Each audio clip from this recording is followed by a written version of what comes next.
Okay, so this is probably the worst part of the entire ARK.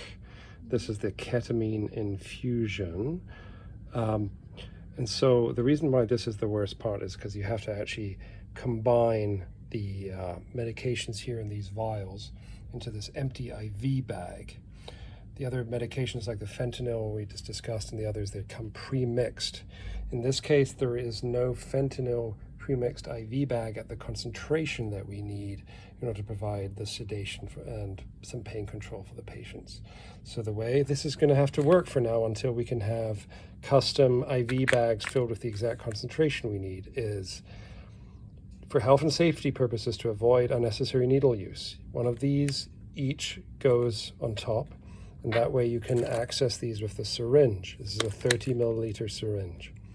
Slightly bigger, but it makes it easier than a 10 milliliter. You're going to take these two ketamine vials, 10 and 10. You're going to suck out the 10, suck out the other 10. Now you've got 20 milliliters of ketamine in there. You're going to have to get one of these 18 gauge needles, put it on here, and then with the needle, you're going to puncture this part here to inject the 20 milliliters. Then once those 20 milliliters of ketamine are in there, you've got this vial here that's got the attachment, and now it's got 30 milliliters, 30, of normal saline in there. You suction it out, attach the other needle, inject it here. Now in there you've got 20 milliliters of ketamine, 30 milliliters of normal saline to dilute it. You mix it, and now you've got the concentration we need. At this point, you can put these needles, this is the only time we use needles, in the sharps container, and then you attach the IV bag to the IV tubing, and then ultimately to one of the pumps that we've seen elsewhere.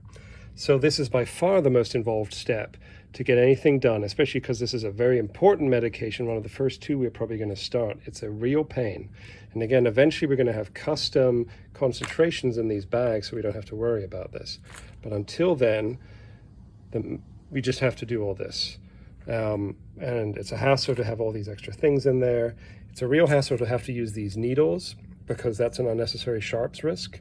Plus you now have to have this container. But also we couldn't find anything better that's blunt currently to inject everything into these bags. Eventually, at the very least, if we still have to mix this, we're going to get rid of these needles and the sharps container and replace them with something blunt that you can use to inject the medications into this bag. So things might change in small parameters, like you might end up without the sharps container. These sharp needles might turn into blunt needles, but in the grand scheme of things, this kit for now is unavoidably this complex and comes as enough for 12 hours and then exactly the same again for the next 12 hours. So you have to go through this rigmarole twice. And that is it, the worst part of the entire ARK, having to make your own ketamine drip.